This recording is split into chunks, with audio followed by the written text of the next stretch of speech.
स्वागत है दोस्तों आप सभी का आज की इस वीडियो में। आज हम देखेंगे क्लास 11th का पॉलिटिकल साइंस जो सब्जेक्ट है उसका सेकंड बुक का फर्स्ट टर्म के लिए चैप्टर सेकंड बनता है अधिकार, जैसे इंग्लिश में कहें तो राइट्स।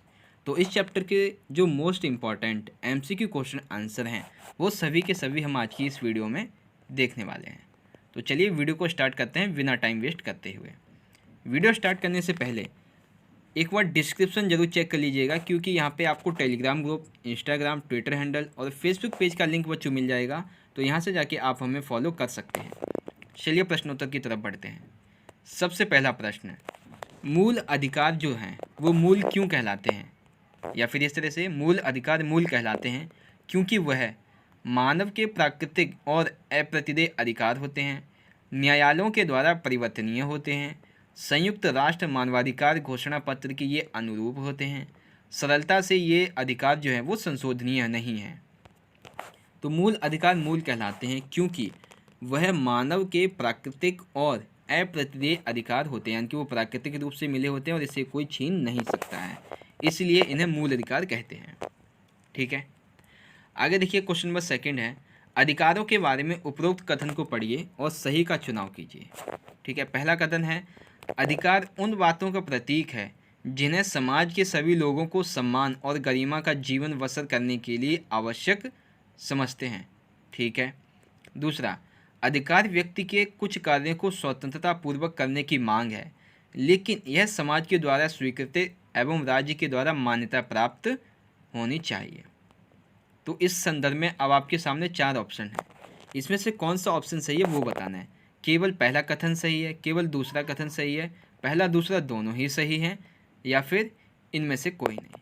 तो इस संदर्भ में जो ये दोनों ही कथन हैं ये सही हैं, यानी कि पहला और दूसरा कथन दोनों ही सही हैं, तो ऑप्शन थर्ड यहाँ पे हमारा ठीक है। ठीक है, अगला देखिए क्वेश्चन नंबर है थर्ड, विश्व मानवाधिकार दिवस जो है ये कब मनाया जाता है? 10 दिसंबर, 20 दिसंबर, 30 दिसंबर या फिर 31। तो विश्व मानवाधिकार दिवस 30 दिसंबर को मनाया जाता है। कब? 30 दिसंबर को। अगला देखिए क्वेश्चन नंबर 4, अधिकारों की जो आवश्यकता है वो हमें किन कारणों की वजह से पड़ती है? व्यक्ति की स्वतंत्रता और गरिमा की सुरक्षा के लिए, लोकतांत्रिक सरकारों को सुचारू रूप से चलाने के लिए, व्यक्ति की प्रतिभा व क्षमता को विकसित करने के लिए, या फिर उपरोक्त सभी। तो अधिकारों की जो आवश्यकता है वो हमें उपरोक्त सभी कारणों की वजह से पड़ती है, यानी कि उपरोक्त सभी जो कारण दिए गए हैं इन्हीं की वजह से हमें अधिकारों की आवश्यकता पड़ती है। ठीक है बच्चों, अगला क्वेश्चन नंबर 5, अधिकार को और अधिक, यानी जो अधिकार दिए हुए हैं इन अधिकारों को हम किस तरह से और अधिक शक्तिशाली कर सकते हैं, वो उपाय क्या है?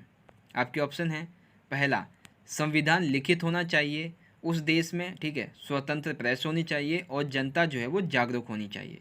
सही है। स्वतंत्र न्यायपालिका अधिकारों की संरक्षण को और संघात्मक सरकार और शक्तियों का वहाँ पर विभाजन हो, ये भी ठीक है। राज्य का नागरिकों के आंतरिक मामलों में कोई हस्तक्षेप नहीं होना चाहिए, ये भी ठीक है।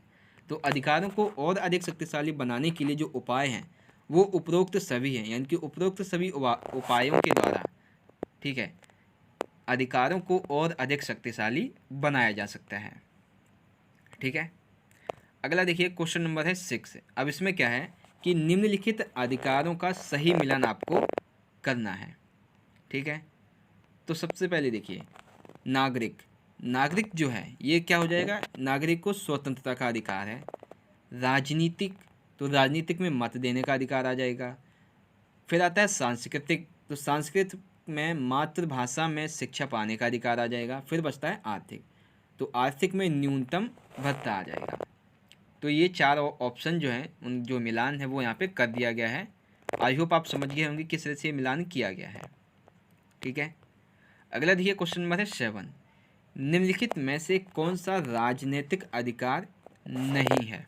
आपके ऑप्शन है, निर्वाचित होने एवं प्रतिनिधि चुनने का अधिकार, ये तो राजनीतिक अधिकार है।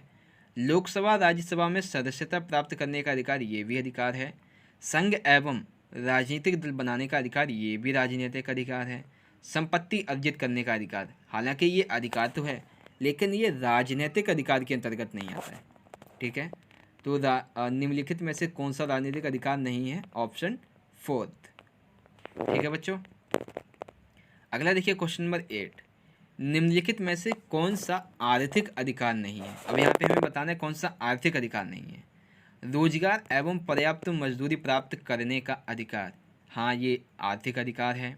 दूसरा, आवास, भोजन, वस्त्र आदि प्राप्त करने का अधिकार, ये भी आर्थिक अधिकार है। तीसरा, संपत्ति अर्जित करने का अधिकार, अभी क्वेश्चन नंबर 7 में बताया था मैंने आपको, ये कौन सा है? ये भी आर्थिक अधिकार है। अब बचता है क्वेश्चन 4 कि प्राथमिक शिक्षा प्राप्त करने का अधिकार, ये गलत है। प्राथमिक शिक्षा प्राप्त करने का जो अधिकार है ये आर्थिक अधिकार नहीं है, तो ऑप्शन कौन सा गलत है? ऑप्शन 4 यहाँ पे गलत है। अगला देखिए क्वेश्चन नंबर 9, निम्नलिखित में से कौन सा सांस्कृतिक अधिकार नहीं है? अब हमें बताना है इसमें से कौन सा सांस्कृतिक अधिकार नहीं है। त्योहार, पूजा, उत्सव मनाने का अधिकार, ठीक है।